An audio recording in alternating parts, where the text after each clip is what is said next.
Assalamualaikum warahmatullahi wabarakatuh. Halo semuanya.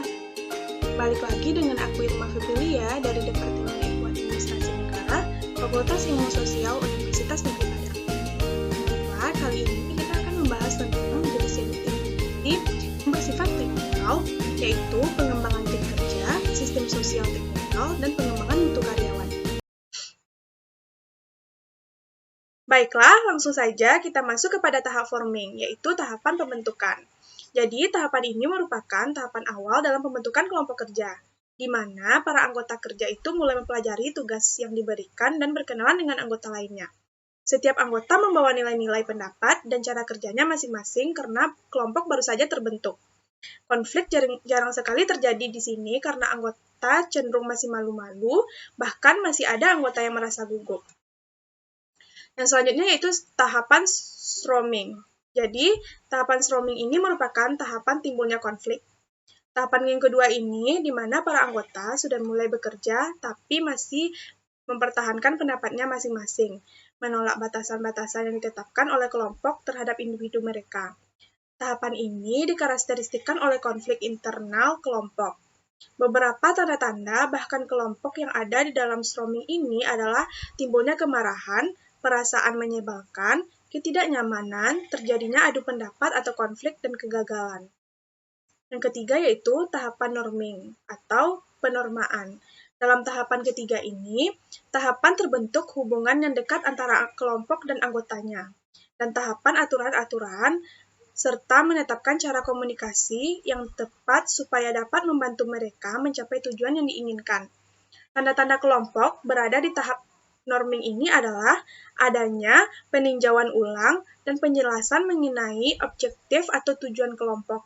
Timbulnya permasalahan atau hambatan dan kerjasama antar kelompok mulai dapat terdengar pendapat anggota lainnya serta dapat mengidentifikasi kekuatan dan kelemahannya. Yang selanjutnya yaitu tahapan performing. Jadi tahapan ini merupakan tahapan akhir yang bisa dikatakan yaitu tahapan berkinerja.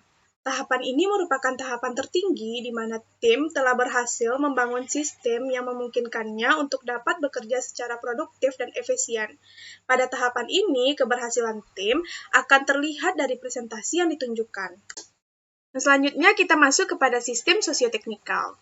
Jadi teori sosioteknik ini dikemukakan oleh Jenkins pada Juli 2012.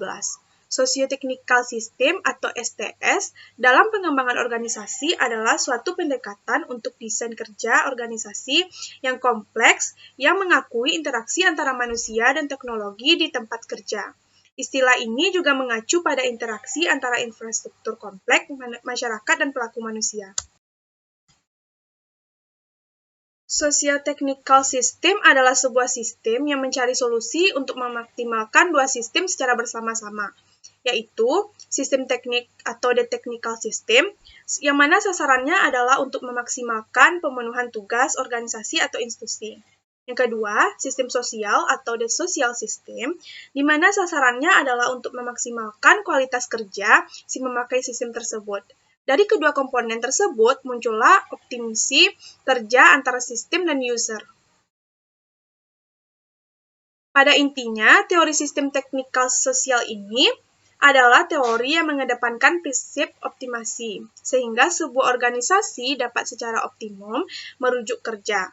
Dan ini hanya dapat dicapai jika dimensi sosial mampu teknisnya dirancang untuk saling melengkapi. Yang selanjutnya yaitu pengembangan mutu karyawan. Proses organisasi bersifat tanggap terhadap kebutuhan pegawai melalui pengembangan mekanisme tertentu yang memungkinkan mereka terlibat penuh dalam pengambilan keputusan mengenai hidup mereka di tempat kerja tersebut.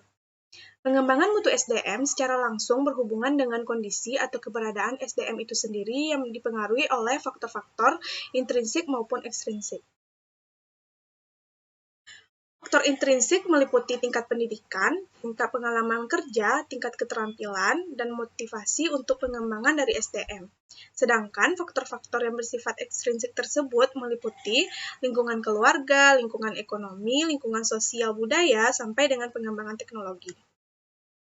Faktor lain yang sangat mempengaruhi kinerja dari karyawan atau SDM antara lain, mutu SDM sangat didukung oleh kualitas komunikasi, keberhasilan manajemen kepemimpinan, adanya program-program peningkatan motivasi mutu SDM itu juga sangat bergantung pada perubahan manajemen yang dilakukan oleh perusahaan.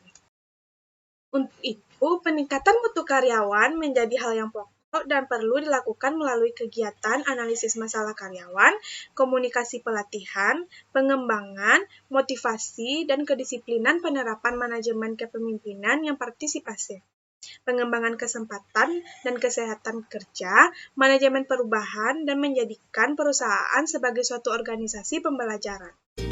Baiklah, sekian materi yang dapat saya sampaikan. Jangan lupa di like, comment, subscribe, and share. Bye-bye!